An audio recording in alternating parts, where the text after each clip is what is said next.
Oke, selamat malam semuanya. Ya, ini F-Talk edisi terakhir di bulan November. F-Talk edisi 30 November 2022. Malam ini kita akan share bagaimana perkiraan ISG di bulan Desember sesuai dengan data, dan kita akan cocokkan dengan kondisi teknikal. Sama seperti di bulan-bulan sebelum-sebelumnya, di bulan November, di bulan Oktober, September, Agustus, kita selalu memberikan view bagaimana perkiraan ISG di bulan Desember. Nah, ini kita akan lihat analisa secara historical dan juga kondisi teknikalnya itu apakah akan sama dengan secara historical atau tidak. Nanti kita akan bahas itu di pembahasan terakhir ya. Dan tentunya kita akan juga bahas ide-ide dari Bapak Ibu semua yang sudah masuk di kolom komentar F-Talk edisi terakhir, edisi 29 November. Ada cukup banyak yang masuk. Terima kasih sekali untuk Bapak Ibu yang sudah berkontribusi memberikan ide saham yang menarik untuk dibahas di F-Talk malam ini. Agar durasi tidak terlalu panjang, kita langsung mulai saja. Kita lihat ISG terlebih dahulu hari ini seperti apa. Nah, hari ini ISG kembali rebound dan cukup bagus penutupannya, bisa dikatakan, karena ya ini adalah penutupan bulan November, dan di bulan November ini secara keseluruhan ISG kinerjanya adalah minus 0,25%. Ya, jadi secara satu bulan kinerja ISG itu minus ya. Hanya naik tadi saat perdagangan terakhir ya. Jadi secara keseluruhan bulan November sesuai dengan apa yang kami bahas di F-Talk edisi prediksi ISG di bulan November ya, di edisi 31 Oktober.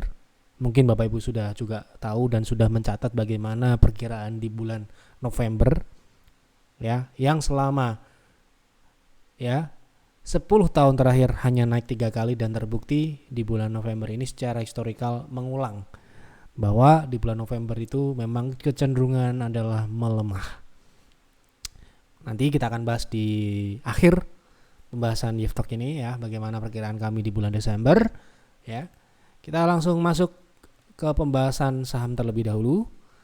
Dari yang pertama dari Pak Aditya Wahyu, tolong bahas PRDA secara teknikal. Oke. Teknikal jangka pendek ya. Kita coba lihat PRDA, Prodia. Prodia hari ini mengalami kenaikan signifikan setelah beberapa minggu terakhir ini, sejak awal November mulai bertahan di atas EMA 60 sebagai validasi ini perubahan tren turun ya. Ini tren turunnya ini sudah selesai gitu ya, artinya sekarang ini secara teknikal mulai uptrend ya. Nah, berapakah target Prodia dalam jangka pendek ini? Yang terdekat kita akan lihat di resist 65, 6.500. Kedua di 6775 ini 6.700-an. Ini adalah target terdekatnya. Kemudian area best price atau kenaikan lanjutannya yang mungkin akan dapat tercapai dalam jangka pendek menengah ya, ke 7.900 ya. Nah, itu. Jadi secara teknikal seperti itu, hari ini naik dengan volume yang cukup signifikan dengan MACD yang kembali golden cross, cukup bagus. Selanjutnya mohon dibahas saham BJTM. Apakah termasuk saham window dressing? Apakah sudah boleh entry di harga sekarang, hold sampai dengan pembagian dividen tahun depan? Berarti tahun depan dividennya itu, kita coba lihat dividennya itu biasanya tanggal berapa gitu kan. Kita coba di bulan Desember beberapa tahun terakhir itu bagaimana ya perilaku dari saham Bank Jatim ini, apakah selalu naik atau tidak gitu ya, atau memiliki data naik lebih banyak daripada turun ya. Kita lihat ke belakang tahun 2021 di bulan Desember, kinerjanya flat, tidak bergerak, 0, sekian itu tidak kita anggap naik ya. Kemudian di tahun 2020 ini naik, namun tidak sesignifikan di bulan Januari dan Februari ya, ada kenaikan 7%. Ini ya naik berarti ya. Berarti kita katakan ini kenaikan. Kemudian di tahun 2019 itu naik 5%. Ya, naik berarti ya. Kemudian di 2018 turun 3%. Kemudian di 2017 turun 3% juga.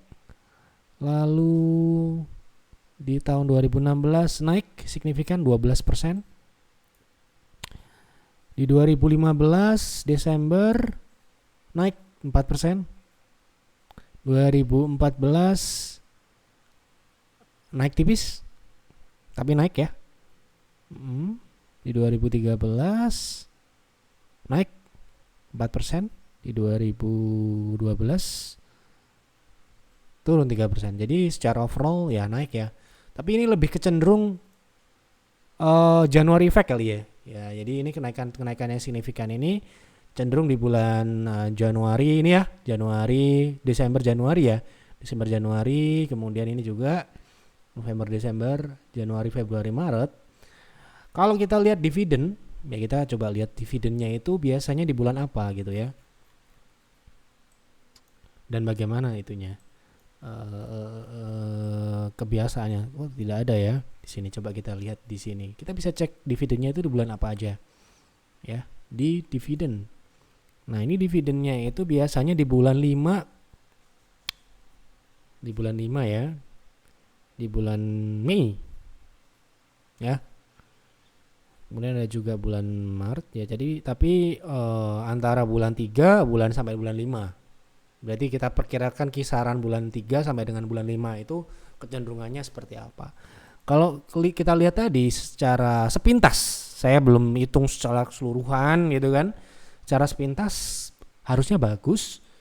Apalagi untuk Bank Jatim saat ini harganya relatif masih berada di support ya. Ini supportnya 675 ini ya, 675 atau 680 ya. Ini adalah area support dan sekarang ini harga masih di 700-an dan juga masih di area 560 ya. Ini mungkin di middle area ya. Kalau dia turun lagi ini lebih bagus lagi ya. Kalau kita lihat juga tren jangka panjangnya juga saham ini juga masih uptrend dan ini ada perseido yang cukup menarik. Saya lihat sepertinya akan mengarah ke sana dalam jangka panjang ya. Jadi ya oke sih ya. Jadi apakah saham ini termasuk window dressing? Pertanyaannya menurut saya ada potensi seperti itu secara historical, secara sepintas tadi saya lihat. Kemudian apakah bisa di hold sampai dividen? Menurut saya menarik. Ya, bisa. Karena ini juga posisinya dalam jangka panjang juga uptrend. Kalau kita mau hold beberapa bulan ke depan harusnya oke. Semoga menjawab. Mohon dibahas saham SCMA apakah menarik untuk trading? Entry di harga sekarang, harga hari ini ya.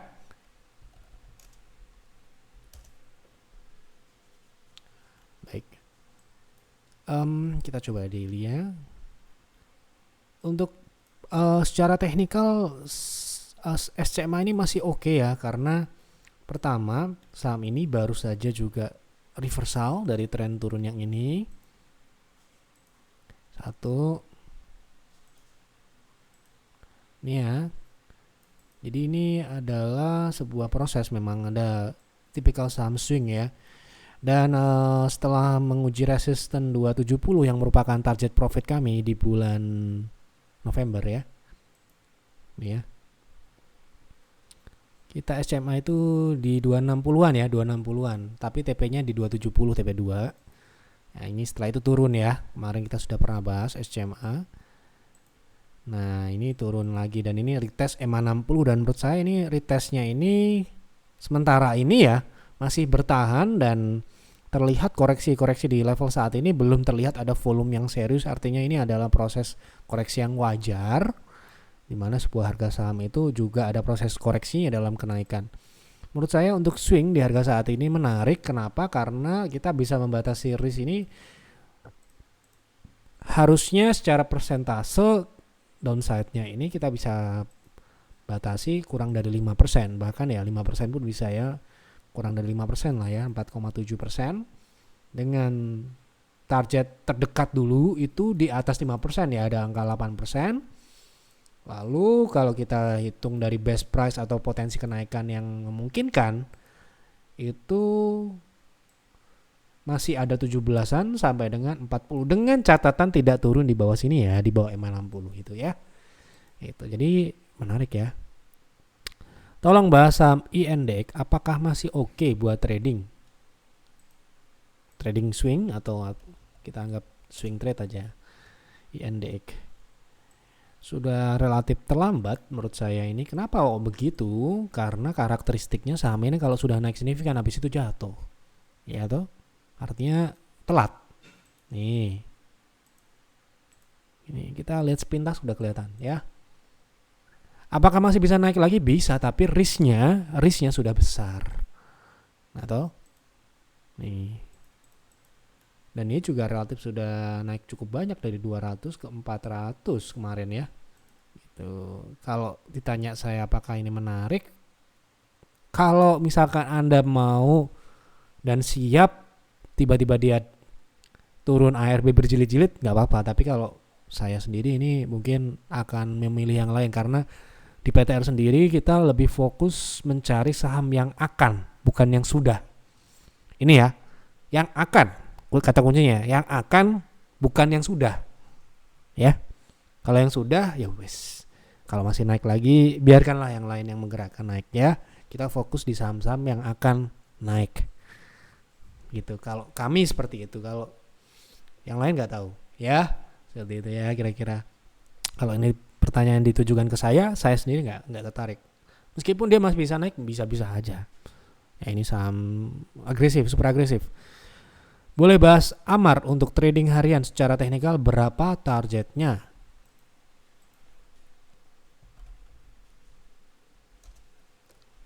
Oke. Targetnya ini ya cukup tinggi ya saham ini ya. Karena saham ini juga masih uptrend dalam jangka menengah ya. Memang ini cukup agresif sahamnya. Targetnya ke 470 itu sampai dengan 575 ya. Jadi kalau mau trading di harga saat ini, kita coba lihat di daily ini memang relatif sudah naik ya. Relatif sudah naik ya, artinya kita harus nunggu koreksi dulu lah. Paling tidak kalau ada koreksi bagusnya di 350 ya. 350 ini mungkin bisa dipertimbangkan kalau ada retest atau koreksi dulu di 350 atau 330 ini. Sorry, saya revisi ya. 330-an, bukan 350 ya. 330-an kalau melihat dari keberadaan sebuah level penting nih di sini 330 ya. Ya, 330 ini juga ya di sini ya. Jadi ini mungkin 330 atau di bawah 340 mungkin bisa dilihat dulu. Karena kalau di situ dalam jangka pendek ini mungkin sampai bulan Desember itu berdekatan dengan EMA 60, artinya kita tidak kita masuk dengan risk yang kita bisa batasi di EMA 60, tidak terlalu besar ya. Kalau kita masuk di harga saat ini dengan potensi yang memang masih besar ya, risknya ini juga sudah lumayan 17%.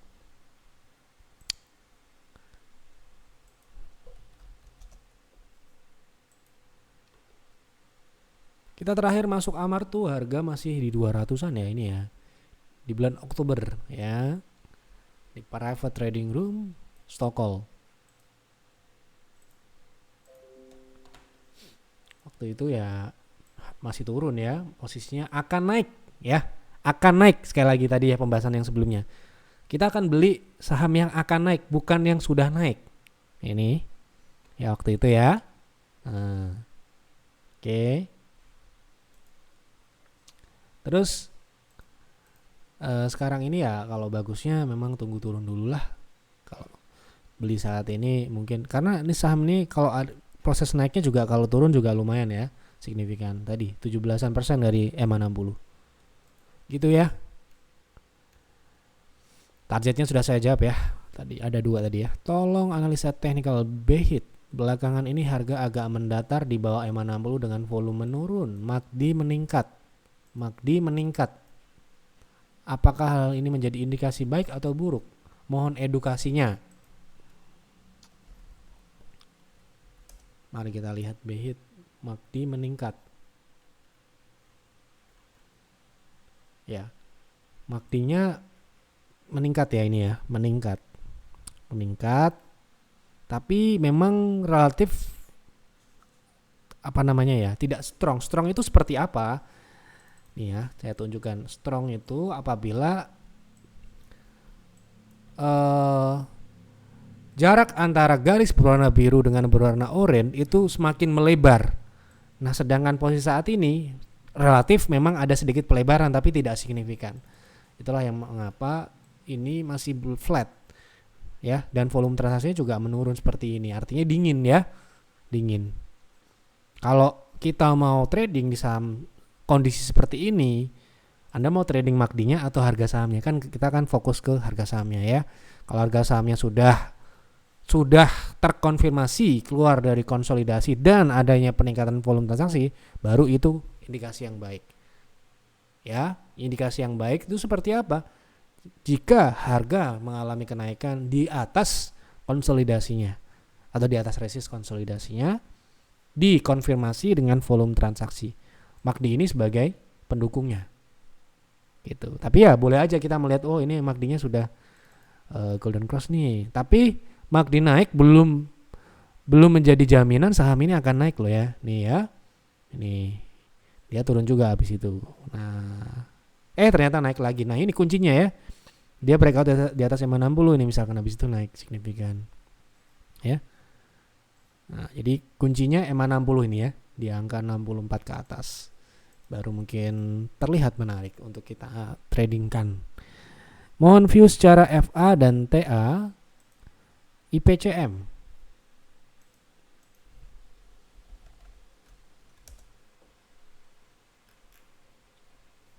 Fundamental terlebih dahulu. Pertumbuhan tahunan 2 tahun terakhir ini bagus ya. 2 tahun terakhir ini bagus dan sepertinya di tahun ini masih lanjut tapi tidak akan sesignifikan di 2021 sepertinya ya. Secara top line dan bottom line masih oke secara fundamental. Kemudian kita coba lihat dulu profitabilitas. Secara profitabilitas bisa dikatakan juga menarik karena di atas 10 itu kita coba lihat, tetap acuan kita Temas ya, karena waktu kita memilih sektor ini Temas memang pilihan kita yang paling nomor 1. Makanya ya gak heran dia naik luar biasa di tahun kemarin ya. Sebentar saya cek dulu. Nah ini ya NPM Temas itu ini pilihan kita di sektor yang sama itu sekitar di angka 20 ke atas. Artinya kalau kita ngomongin IPCM berarti memang dia bagus tapi bukan yang terbaik ya, bukan yang terbaik dalam artian di sini fundamentalnya ya. Oke, gitu. Secara teknikal sekarang ini konsolidasi ini ya, posisi saat ini kalau kita mau trading ataupun invest sekalipun, mungkin kalau kita mau sabar ya oke aja karena fundamentalnya masih tumbuh sampai dengan tahun ini ya, diperkirakan masih akan tumbuh, sehingga ya mungkin akan ada reaksi penyesuaian ya, mungkin ya di akhir tahun ini, bulan depan atau tahun depan di awal-awal ya bisa aja, karena posisi saat ini memang masih konsolidasi, belum merefleksikan pertumbuhan karena harga lebih rendah dari harga 2021 harga saat ini gitu. Cukup ya, tolong bahas technical rules. Oke.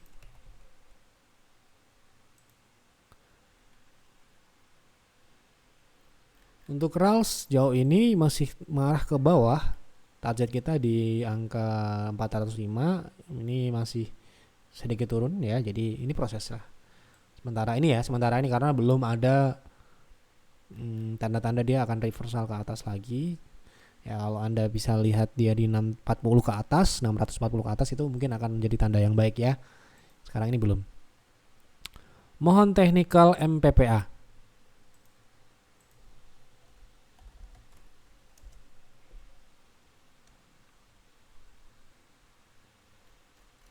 Oke, MPPA secara teknikal jangka menengah, jangka panjang pullback ya. Nah, ini pullbacknya sudah tercapai atau belum? Ini ya, pullbacknya itu tren yang ini. Ya.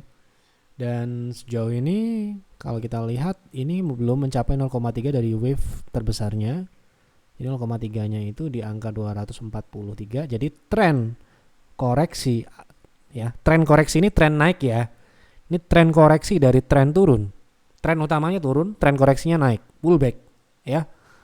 Ini selama ini masih berjalan naik, target untuk kenaikan jangka pendek di 240. Terakhir nih ya. Untuk invest sebaiknya menentukan cut loss di angka berapa persen. Terus ini ada yang komen, invest nggak kenal cut loss tapi average down. Oke, ini saya jawab sesuai dengan apa yang kami jalankan.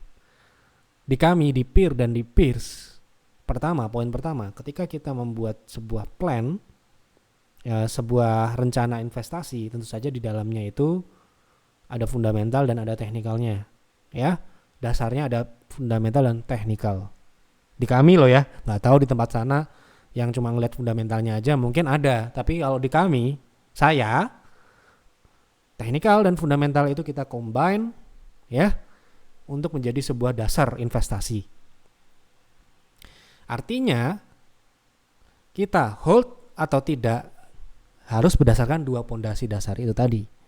Misal ya, kita invest di sebuah saham. Ini pertama yang kita lihat kan pasti fundamentalnya. Ya, fundamental ini kita akan lihat ke depannya akan seperti apa. Nah, apabila fundamental tersebut dalam perjalanan waktu ketika kita investasi, kemudian kemudian fundamentalnya tidak sesuai dengan proyeksi yang kita sudah hitung, kita kalkulasi sebelum kita membeli saham itu bisa menjadi dasar kita sell.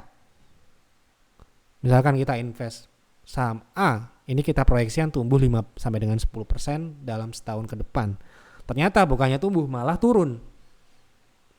Nah, turunnya sebuah kinerja fundamental tentu saja disebabkan oleh ekonomi, banyak hal. Nah, itu yang sifatnya apakah bisa berkelanjut atau tidak, itu juga bisa menjadi dasar kita melakukan penjualan. Entah itu dalam posisi profit yang tidak mencapai target, ataupun dalam posisi stop loss atau kerugian, mengalami kita sedang floating loss, kita bisa exit. Itu ya, jadi fundamental juga bisa menjadi acuan kita dalam melakukan cut loss atau stop loss. Ya, jadi kalau kami, apakah investasi nggak ada cut loss? Ya kalau kita nggak ada cut loss, peer dan peer sudah selesai. Ya, gitu. Nah, masalahnya kan uang kita itu terbatas, jadi kita harus kelola itu dengan baik. Kalau kita ini investasi nggak bagus, ya kita harus jual dan kita tukarkan ke investasi yang lain. Tapi view-nya tetap jangka panjang dan ada dasar fundamentalnya seperti itu. Itu yang pertama ya, fundamental bisa menjadi dasar cut loss kita. Kalau kinerja fundamentalnya tidak sesuai dengan harapan yang kita inginkan. Makanya kalau Anda lihat sebuah emiten turun gara-gara tidak sesuai dengan konsensus, tidak sesuai dengan prediksi analis, dijual gitu. Nah, itu ada turun harga sahamnya, itu bisa menjadi dasar juga. Ya. Kemudian secara teknikal ini bisa ada dua. Secara teknikal misalkan trennya reversal. Kita beli ketika dia uptrend, kemudian ternyata ketika dalam perjalanan kita beli ternyata dia malah berbalik turun atau downtrend. Ya udah, kita bisa cut loss. Secara teknikal yang lain, kita bisa membatasi kerugian sesuai dengan psikologi kita, sesuai dengan profil kita. Kalau kita invest di perusahaan ini, kalau dia turun segini kita cut misalkan 15%, 20%. Jadi nggak ada patokan yang mutlak atau baku. Ini sesuai dengan profil kita. Kita siapnya berapa, lossnya berapa kita siap. Itu ya, kita tanya ke masing-masing aja. Gitu ya. Ini kalau pandangan saya, mohon maaf ya. Ini di bawahnya ada invest nggak kenal cut loss tapi average down. Kita melakukan average down atau penambahan posisi di harga yang lebih rendah dari pembelian awal, boleh, ada strategi itu. Tetapi tidak terus menerus dan tidak ada batasannya. Ada batasannya, karena apa? Karena duit kita nggak banyak, duit kita terbatas. Kalau kamu duitnya triliunan, atau duitnya tidak berseri melakukan seperti itu, ya nggak apa-apa. Anda nyangkut di situ puluhan tahun, duitnya nggak, masih ada yang lain duitnya, kita beli lagi perusahaan yang lain atau saham yang lain pakai duit yang lain juga gitu, biarin aja itu nyangkut, kan duitnya banyak. Nah seperti itu ya. Jadi ini pandangan saya menempatkan diri kami dengan posisi modal yang terbatas, bukan modal yang unlimited, bukan modal yang tidak berseri, yang Anda beli terserah, beli bener apa, Anda beli mau bener apa enggak gak ada urusan, yang penting beli. Nah itu nggak seperti itu ya di kita ya, di peer dan peers tidak seperti itu. Tentu saja ada alasan kita menahan sebuah posisi yang katakanlah floating loss, dan ada yang kenapa alasan kita tidak bisa menahan ini dalam posisi floating loss seperti itu. Jadi ini lagi-lagi ya menurut kami seperti itu, bukan sebuah aturan baku ya.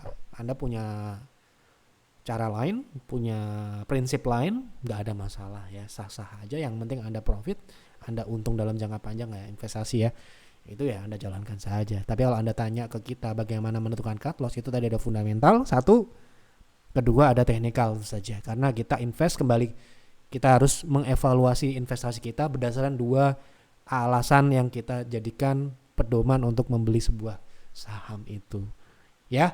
Oke. Semoga sudah terjawab semua ya ini ya. Kita masuk ke pembahasan IHSG di bulan Desember ya. Nah ini adalah data bulan Desember di mana 10 tahun terakhir IHSG tidak pernah ya, tidak pernah turun, selalu naik. Ya ada yang naik tipis 0, ada yang naiknya besar 6%. Ya ini terbesar sementara yang 6,7 ya. Di tahun 2017 memang 2015 2016 kan posisi IHSG memang turun ya. Jadi menyesuaikan bulan-bulan sebelum-sebelumnya juga ya. Nanti kita akan lihat. Dan secara rata-rata bulan Desember itu IHSG kinerjanya 3%-an. Jadi kemungkinan secara historikal IHSG akan positif di bulan Desember ini. Ya ini berita yang positif. Dan ini menurut saya secara teknikal masih inline, masih cocok kalau IHSG di bulan Desember itu naik, karena resist yang kita perkirakan di 7.100 itu akan diuji dan dipecahkan di minggu ini, dan IHSG bisa melanjutkan kenaikan setidak-tidaknya ke 7.200 sampai dengan 7.300 ini gitu ya. Jadi ini adalah perkiraan kami. Dan untuk IHSG itu kalau kita melihat ini posisinya bagus, berarti kita bisa melihat mana-mana saja saham-saham yang juga di bulan Desember itu bagus, tentu saja yang berhubungan atau punya korelasi signifikan dengan indeks gitu ya. Tapi sekali lagi kinerja IHSG positif bukan berarti kita trading asal-asalan, dan juga kinerja IHSG yang diperkirakan negatif juga belum tentu kita loss. Ini kita sudah buktikan di kinerja bulan November ketika IHSG minus 0,2 itu artinya konsolidasi lah ya. Kita masih bisa plus 3,4% dan win ratio kita 64%. Ya bukan bagus banget, tapi kita syukuri ini ya, karena kita masih bisa tumbuh ya 3,4%. 3,4% itu kecil. Wah, nggak ngerti kita kalau ada yang bilang seperti itu, kita nggak ngerti. Ini udah berusaha keras loh ya, ini menggunakan sistem dan sebagainya, kita mengevaluasi setiap hari, melihat dan melakukan screening setiap hari. Inilah realitanya di kita ya. Nggak tahu kalau di sana ada yang profit puluhan persen, setahun bisa portofolionya tumbuh ratusan persen. Nah kita belum bisa berbicara seperti mereka. Kita bicara apa adanya. Kalau profit ya profit, loss ya loss, seperti ini ya. Jadi ini adalah realita kita ya, kita share setiap laporan kinerja kita pastinya selalu kita laporkan. Besok ya ada laporan kinerja di bulan November, Bapak Ibu bisa lihat peer dan peer seperti apa juga, apakah membaik atau memburuk kinerjanya dan sebagainya. Itu pasti akan ada laporan kinerja. Jadi artinya IHSG turun, IHSG naik, kita sebagai trader kita harus bisa menyesuaikan itu. Kalau IHSG lagi turun, kita harus trading saham apa? Kalau IHSG konsolidasi, kita harus trading saham apa? Kalau IHSG turun, kita harus trading saham apa? Itu ya. Dan strategi portofolio kita seperti apa ketika, apakah kita bermain agresif, kita bermain santai dan sebagainya. Ini lagi-lagi kita tidak trading IHSG. Kenapa kok di F-Talk ini ada pembahasan IHSG? Untuk itu, untuk menentukan bagaimana langkah kita ketika kondisi IHSG seperti ini ya. Nah, itu dia yang dapat kami sampaikan, sudah kita jawab semua. Semoga terjawab Bapak Ibu. Oh ya, untuk Jeff Talk selanjutnya mungkin di edisi khusus saham window dressing. Jadi silahkan isi di kolom komentar saham apa yang akan naik signifikan di bulan Desember 2022 tahun ini. Tulis di kolom komentar satu saham dan kenapa saham tersebut Anda prediksi mengalami kenaikan di bulan Desember ini. Dan kita akan nanti bahas apakah menurut saya juga sama seperti itu atau tidak. Ya, silakan tulis di kolom komentar Jeff Talk edisi ini ya, saham apa dan kenapa. Itu saja yang dapat saya sampaikan di Jeff Talk malam ini, semoga bermanfaat. Sekali lagi, apa yang kami sampaikan di Jeff Talk itu adalah opini pribadi, analisa pribadi, prediksi pribadi, bisa benar dan bisa salah seperti prediksi-prediksi di luar sana ya, tidak ada sebuah kepastian, tidak ada prediksi akurat 100% ya. Jadi Bapak Ibu harus bijaksana dalam mendapatkan informasi. Anda harus proses lagi, analisa lagi, buat trading plan, buat investing plan lagi, dan jalankan itu dengan baik ya. Mohon maaf apabila ada kekurangan atau kesalahan dalam penyampaian Jeff Talk malam ini. Selamat malam dan selamat beristirahat.